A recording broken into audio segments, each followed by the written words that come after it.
الحمد لله رب العالمين والصلاة والسلام على رسوله الأمين أما بعد وبه قال حدثنا إبراهيم بن موسى أخبرنا هشام عن معمر عن الزهري وحدثنا إسماعيل قال حدثني أخي عن سليمان عن محمد بن أبي عتيق عن ابن شهاب عن عبيد الله بن عبد الله بن عتبة بن مسعود أن ابن عباس رضي الله عنهما قال عبد الله بن عباس رضي الله عنهما فرمائلی دی أخبرني أبو طلحة رضي الله عنه صاحب رسول الله صلى الله عليه وسلم چې ما ته ابو طلحه رضی الله عنه خبر را کړی دی هغه څوک د رسول الله صلی الله علیه وسلم صحابي دی وکانه قد شهد بدرا او دا صحابي د بدر غزوه ته حاضر شوی دی امام بخاری رحمت الله علیه دی کې هغه صحابه کرام ذکر کوي چې هغه د بدر غزوه ته حاضر شوي دي نور په دې کې باب سره مناسبت هم صرف دغه دی چې یو صحابي ذکر کوي چې دا بدري دی نو باب سره مناسبت راغی چې د بدر غزوه ته حاضر شوی دی یا قد شهد بدرن د بدر غزوه ته حاضر شوی دی وجه امام بخاری په دې باب کې دا حدیثونه وروړي وكان قد شهد بدرا مع رسول الله صلى الله عليه وسلم انه قال کہ رسول الله صلى الله عليه وسلم فرمایلی دی لا تدخل الملائکه نه داخليږي ملائک د رحمت بیتن هغه کور ته فيه کلب چې پاغي کې سپي وي وردا سیوا د هغه سپینه یو سپی ښکاری سپی دی یو د فصل سپی دی بل د ساروس او د څوکیدارۍ سپی دی دا تینا مستثنا دی په نور احادیثو سره لکه د هغې ساتل راغلي د ضرورت په بنا باندې نه داخلیږي ملائک د رحمت هغه بیت ته چې په هغې کې سپي وي ولا صورتن او نه هغه بیت ته چې په هغې کې صورت او تصویر د څه شي ځکه تصاویر خو د غیر ذی روح شوم دي وینا یرید التماثیل التي فيها الارواح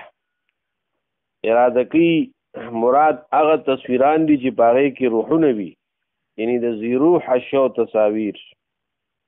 د ذی روح شو تصاویر چې کم کور کې وي نو هغه کور ته د رحمت ملائک نه داخليږي او دغه دریو سپونه علاوه چې کور کې کم سپي وي نو ملائک د رحمت د کور ته نه داخليږي وبه قال حدثنا عبدان قال اخبرنا عبد الله اخبرنا يونس وحدثنا احمد بن صالح قال حدثنا عنبسة حدثنا يونس عن الزهري اخبرنا علي بن حسين ان حسين بن علي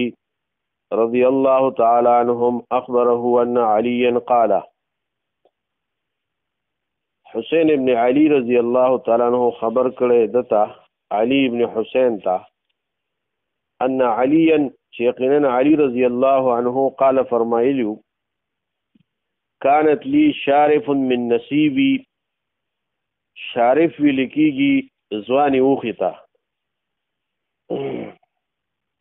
هغه اوخ چې هغه ځواني كانت لي شارف من نصيبي او زما د پاره ځوان اوخو زما په برخه کې او زما په حصہ کې من المغنم د مال غنیمتنا یوم بدرین د بدر پورز باندې دا وګت حدیث چې وروړي امام بخاری دا د دې مناسبت د وجنه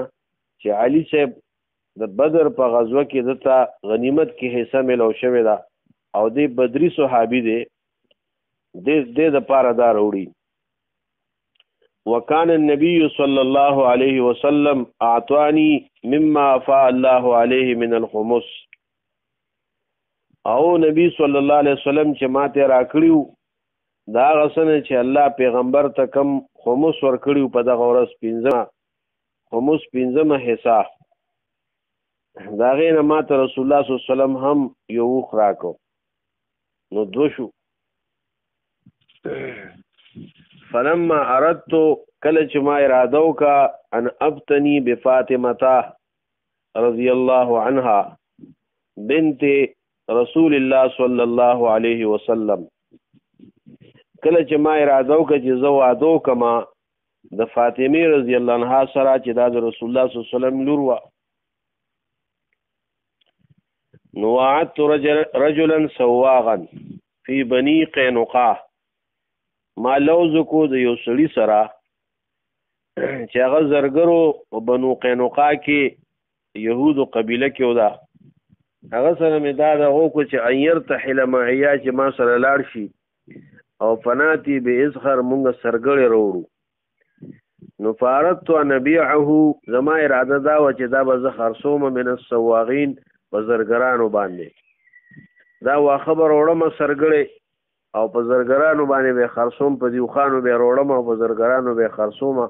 او دې سره به زه پیسې پیدا کړم. نو فنستعين به في وليمه عرسي،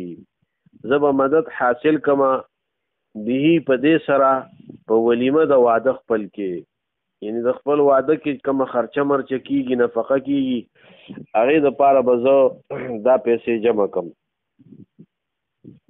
وبين انا اجمع للشاري فيام من الاقطاب، دې د پاره د وخان تیارول چې د وخان بوزما او دا سرګړې به په دې وروړم. وبين انا اجمع په دې اسنا کې ما جمع کول لشاري فيام هغه خپل دواړو وخانو د پاره من الاقطاب د کیجاونا پالانونو نه، اقطاب پالان ته وي، کتی تم وي، والغرائر او ترنګړې، والحبال او دارنګې هغه رسې، وشارفایا مناخانې او زما دواړه وخان کېنول شیو الى جنب حجرة رجل من الانصار،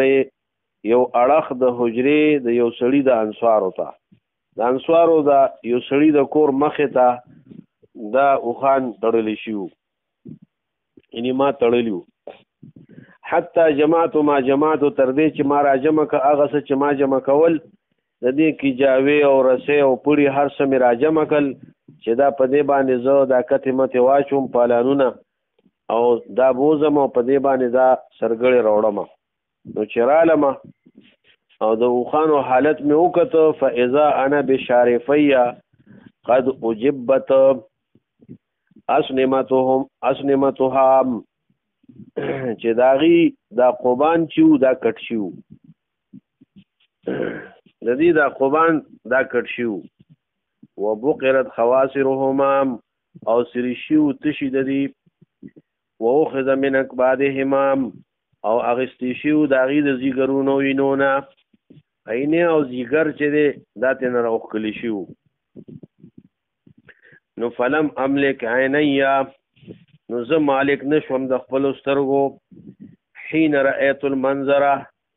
کله چې ما دا حالت ولیدو دا منظر می ولیدو، نو قلت ما من فعل هذا، دا چا کړی دی دا کار وسره چا کړی دی؟ قالوا خلق راتوي فعله حمزه بن عبد المطلب، چې دا کار حمزه رضی الله عنه کړی دی، وهو في هذا البيت او هغه په دغه کور کې فی شرب من الانصار، شرب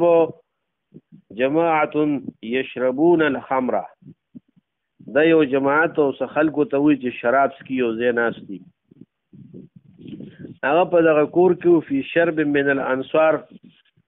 د شرابیانو خلکو سره د انصارونه، او عنده قینه او دی سره یو سندرغاړی وا، واصحابه او د حمزه رضی الله عنه ملګریو. دا هغه وختو چې شراب او سندره وغیرہ د سندرو اوریدل او د شراب اسکل لا نو حرام شوی د حرمت نه مخکې نو فقالت نو وی د سندر غاړې فی غنائها په خپل لوبو سندرو کې حمزه رضی الله عنه ته اشاره نوې الا یا حمزه الا یا حمزو لشرف النوام وهن معقلات بالفنام الا یا حمزه لشرف النوام وهن معقلات بالفنام الا خبردار اے حمزه را پاسا لشرف شرب جمع د شارب تا ځوان اوختوي دي ځوانو وخانو پس را پاسا او النوا یا نوا جمع د ناویتون دا هغه اوختوي ناقه سمینه چاقه وخه اے حمزه را پاسا د ځوانو چاقو خو پسې وهن او دا وخان چو تړلی شو بالفنا باغ سهند کور کې د کور مخه ته دا تړلی شو نو حمزه رضی الله عنه دغه وخت کې نشه کړې و نو چې دا وره د فوسب حمزه الى السيف نو حمزه رضی الله عنه ورټوب کې الى السيف توریتا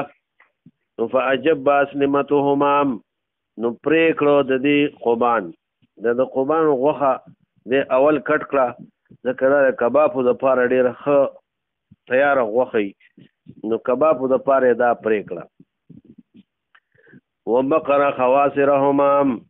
او سیره کړه تشي د دې دواړو واخذ من اکبادهما او داغه د کبد او جګر نه راواغستا جګر تیر اوخ کو دواړو نه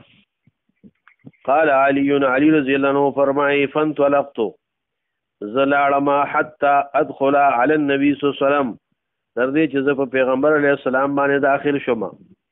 وعنده زید بن حارثه او رسول الله صلی الله علیه وسلم سره زید بن حارثه او نبی صلی الله علیه وسلم چې زما د حالت توکت نو ډېر پیروم او ډېر غمجنو ما د غم په حالت کې ما نو عرف النبي صلی الله علیه وسلم الذي لقيته او پیجن د پیغمبر علیه السلام هغه حالت چې زو سره یو ځای شوی ما زما په طبیعت باندې پوښو چې د سره څه واقع شوی دا ځکه ډېر غمجن دی فقال ما لكان رسول الله ورته وی سدي تعالی را قلت يا رسول الله ما ورته د الله رسوله ما رايتك اليوم ما نه لیدلې د نن ورځې په شانتي د غم ورځ د نن ورځې په شان د غم ورځ مې نه لیدلې عدا حمزه على ناقتيا عدا ظلم کړی دی تجاوز کړی دی حمزه زما په دواړو خانو باندې دا مؤنث خانه وی دوا فاجب اسنمتهما نو د کټ کړو د دې قبان وبقر خواصرهما د دې تشي سری کو وها هو ذافي بيت معه شرب او هغه چې دی په دغه کور کې دی او داغه سره شراب سکون کې خلک هم دي فدع النبي صلی الله علیه وسلم بردای پیغمبر علیه السلام خپل صادر راوغختو فرتدانو صادر ځان نه توکو ثم انطلق يمشي بیا روان شو واتبعته زمر پسیو ما زو زید ابن حارثه حتى جاء البيت تر دې چې هغه کور ته راغی چې پای کې حمزه رضی الله عنه فاستاذن علی اجازه طلب کو پاغه فاذن له یا فوزن له د ته اجازه وکړې شو پیغمبر علیه السلام ته وتوفق النبي صلی الله علیه وسلم يلوم حمزه شروع شو پیغمبر علیه السلام چې حمزه رضی الله عنه ملامت کو فيما فعل پاغه سکه چې د کړیو فاذا حمزه سمل چې وی کته نو حمزه سکرانو نشو او محمره عیناه استرګه ته کسری وی فنظر حمزه الى النبي صلی الله علیه وسلم نو کته حمزه رضی الله عنه پیغمبر علیه السلام ته ثم صعد النظر به نظر اوچت کو فنظر الى ركبته داغه زنګونو پورې وکته ثم صعد النظر به نظر اوچت کو فنظر الى وجه پیغمبر علیه السلام مخ ته وکته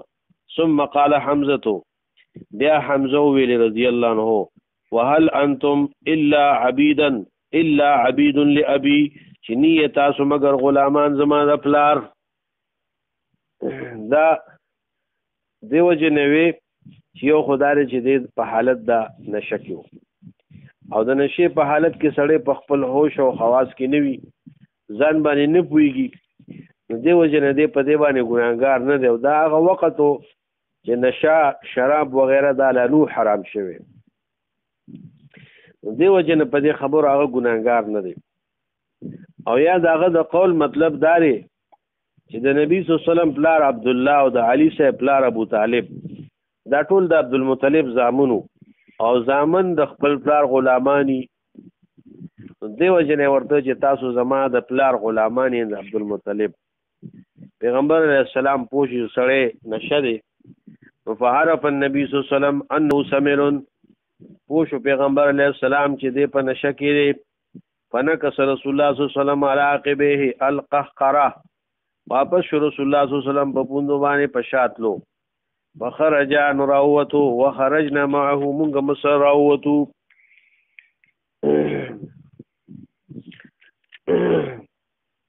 دا بیا بعض روایتو کې راځي لکه مصنف د ابن ابي شيبه کې روایت راغلی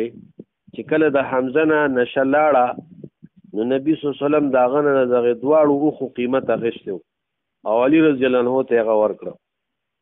ته کده داغه تاوان کړو نه کا سمانه رجع واپس شو القهقره شابانه واپس لو. دا القهقره چې دا منصوب دی بنا بر مفعول مطلق من غیر لفظه. دا حدیث مخکم تیر شوی. وبه قال حدثني محمد بن عباد اخبرنا ابن عيينة قال انفذه لنا ابن الأصبحاني سمعه من ابن معقل ان عليا رضي الله عنه كبر على سهل بن حنيف فقال انه شهد بدرا. انفذه لنا معنی دادا محمد ابن عباد وی د امام بخاری استاد دیو چې موږ ته خبر را کړی دی سفیان ابن عیینه. قال سفیان دیوی انفذه لنا ابن الأصبحاني بلغ منتهاه من الروايه. انفذت الصحم رميت به فاصبته، ما فل مقام ته رسولو ما چې وشتو غشه نو مې رسو. نو فانفذه لنا من دا روایت مونږ ته انتها ته رسول دی اخر ته دا معنی شو. انفذه لنا ابن الأصبحاني ابن عيينوي انفذه لنا رسول دی روایت لرا رسول دی انتها ته زمونږ د پاره چا ابن اصبحاني یعنی سند انتها ته رسول دی. دویم معنی دا د انفذه لنا ارسله لنا مونږ ته دا حدیث را لېږلی دی. نو ابن عیینه دا حدیث د اصبحانی نه په طریقې د خط یا اجازه سره زده کړی دی. دا دوه معنی شوي. ان علي رضی الله عنه کبر علی سهل ابن حنیف، کبر تکبیرات وی د جنازه په سهل ابن حنیف باندې چې کله جنازه کوله نو تکبیرات وی. فقال وی انه شهد بدرا، دی د بدر غزوه ته حاضر شوی، یعنی دا بدری صحابي دی سهل ابن حنیف. امام بخاری هم دې د پاره دا حدیث وروړي چې انه شهد بدرا. سهل ابن حنیف په کوفه کې په 18 سنه کې دی وفات دی. امام بخاری دلته د تکبیرات او تعداد نه دی ذکر کړي،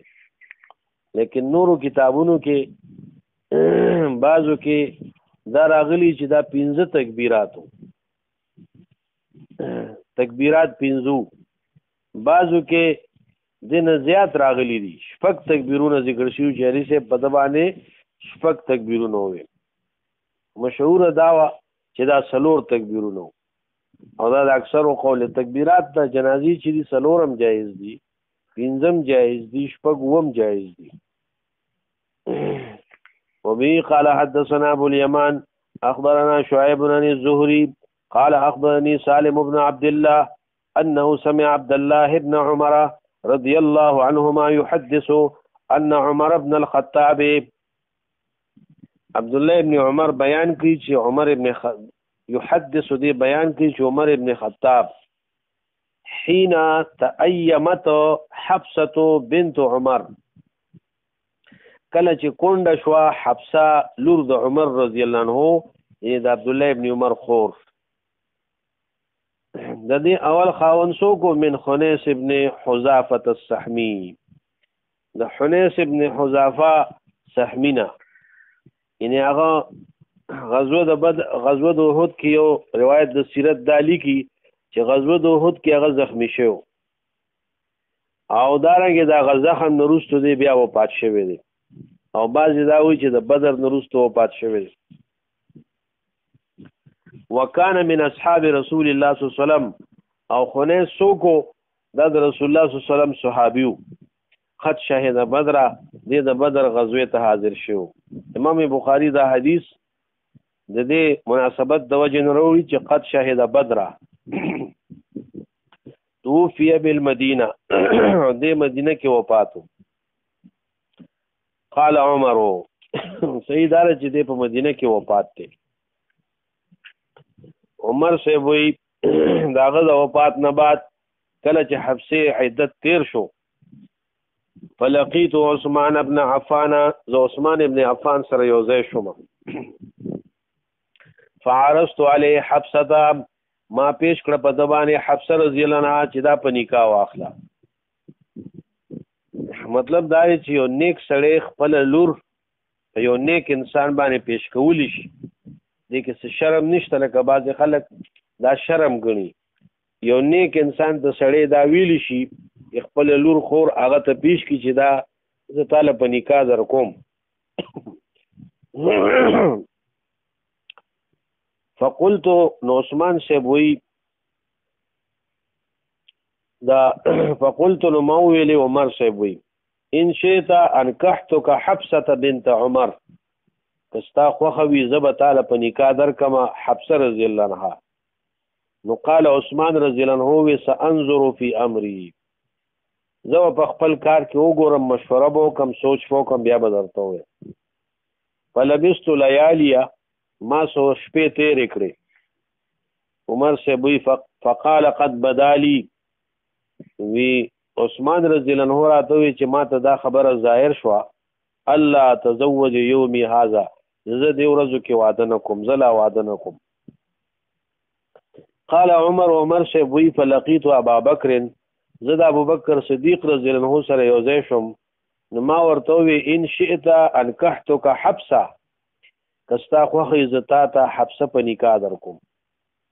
وصمت ابوبکر صاحب خاموش شو او فلم يرجع الی شیئا ما دې څه جواب واپس نکو نو فكنت عليه اوجد مني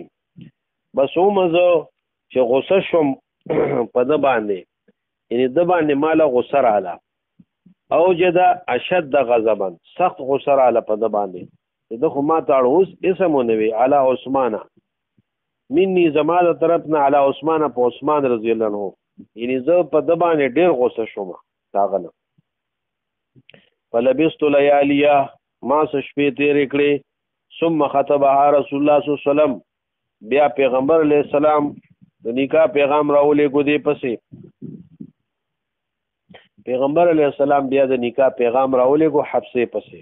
فانکحتها ایاه نو ما په نکاح ورکه حبسه لرا ایاه پیغمبر علیہ السلام لرا نو فلقینی ابو بکر ما سره ابو بکر صاحب یوځای شو پس د دینا رات خپل عذر پیش کو ولعلک وجدت علی شاید چې ته غوسه شوی په ما باندې حين عرضت علی حبسه کله چې تا ما باندې حبسه پیش کړه او فلم ارجع الیک ما تا ته جواب واپس نکو نو شاید چې ته خپه شوی غوسه شوی قلت نعم ما ورته او نو قال ابو بکر صدیق خپل عذر وتوي فانه لم يمنعني زنو من کړي ان ارجع الیک چې زه واپس کم تا ته فيما په هغه سکه عرستا چې تا ما ته پیش کړی دی الا انی مگر دومره خبره وا چې زه قد علمت ما تفتوا چې رسول الله صلی الله علیه وسلم قد ذکر عاد دې حفصه ذکر کړو یو ورځ پیغمبر علیه السلام د دې سره د نکاح خواهش د ما مخکې کړو نو ما ځکه تا ته جواب در نکو غلې شوم چې دا خو پیغمبر علیه السلام هم ځان د پاره یاد کړو نو ځکه ما تا ته جواب در نکو او داسې مې ویلم نشو تا ته چې پیغمبر علیه السلام د دې ذکر کړو ځکه هغه دا خبره راز کړې و ما سره دا خبره پټه کړې و مشورتن نو فلم اكن لافشیا سر رسول الله صلی الله علیه وسلم نو زنوما چې ما د پیغمبر علیه السلام راز خور کړی وي دا غ راز به نه خورو نو ځکه بیخي تا ته مې سمونه وي د خپل عذر وته پیش کو او ولو ترکا ک پیغمبر علیه السلام دا پرې خو دی وي د نه وی کړی نو لقبلتها ما بقبول کړی و وبه قال حدثنا مسلم قال حدثنا شعبة عن عدي بن عبد الله بن يزيد سمع أبا مسعود البدري أبا مسعود البدرية ټکی کې د باب سره مناسبت شو ابو مسعود هغه صحابي چې د بدر غزوه ته حاضر وو عن النبي صلی الله علیه وسلم دې روایت کې د نبی صلی الله علیه وسلم نه نبی صلی الله علیه وسلم فرمایي نفقة الرجل على اهله صدقه خرچه کول د یو سړي په خپل اهل او عیال باندې دا صدقه ده وبه قال حدثنا ابو اليمان اخبرنا شعيب بن الزهري سمعت عروة بن الزبير يحدث عمر بن عبد العزيز في امارته فخپل حکومت د کې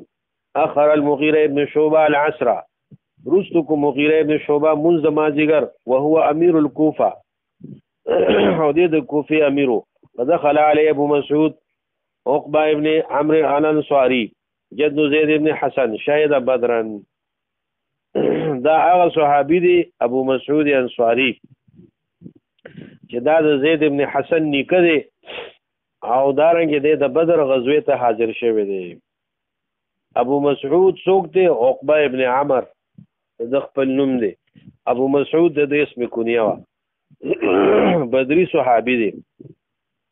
فقال ورته لقد علمت تا تپتدا چراغلی جبريل عليه السلام پیغمبر عليه السلام ته وصلى منذ کړو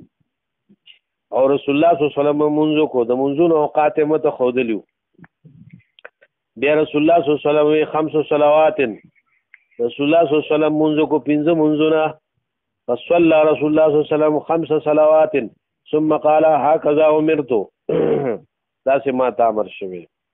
نو دې کې هغه ته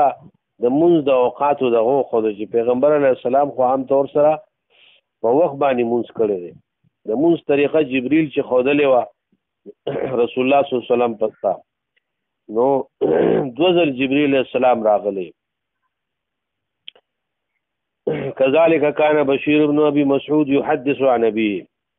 وبه قال حدثنا موسى حدثنا ابو عوان عن الاعمش عن ابراهيم عن عبد الرحمن بن يزيد عن القمتان ابي مسعود البدري ابو مسعود البدري باب سره مناسبت دی کې قال قال رسول الله صلی الله عليه وسلم الايتان من اخر سوره البقره دو آیاتونه د اخر د سوره بقره نه من قرأهما في ليله چا چې دا دو آیاتونه د اخر د سوره بقره په شپه کې ولوستل کفتاهو دا دو آیاتونه ولا کافی کیږي د سنه کافی کیږي نو یا خدا قیام الليل نم کافی کیږي قیام الليل اونکړي نو الله بوله ثواب ورکي یادارنګي د شیطان نه د سحر نه د جادو نه د مصیبت نه د ټولو سره دا متعلق دی کفتاهو قال عبد الرحمن آخری دو آیاتونه د سوره بقره آمن الرسولنا عبد الرحمن وی فلقيت ابا مسعود وهو يطوف بالبيت وذا ابو مسعود انصاری سره یوځای شوما او د بیت الله طواف کو وسالته نو ماته د دې تاسو کړو فحدثني نو ماته دا بیان وکړو اگر ته دا بیان هغه ځکه دا بیان وکړو ومي قال حدثنا يحيى بن بكير قال حدثنا الياس بن قيل بن شهاب اخبرني محمود بن الربيع ان عتبان ابن مالک وكان من اصحاب النبي صلی الله علیه وسلم ممن شهد بدر. عتبان ابن مالک د هغه صحابانو چې د بدر غزوې ته حاضر وو من الانصار انه اتى رسول الله صلی الله عليه وسلم وبه قال حدثنا احمد وهو ابن صالح حدثنا عنبسة قال حدثنا يونس قال ابن شهاب ثم سألت الحسين بن محمد وهو احد بني سالم وهو من سراتهم داغي د مشرانو نو سردارانو نو عن حديث محمود بن ربيع عن عتبان بن مالك وصدقه. نو داغه د خبره ناغه د محمود ابن ربيع د خبره تصدیق کو د عتبان بن مالک د حدیث چې کوم مخکې بیان شو.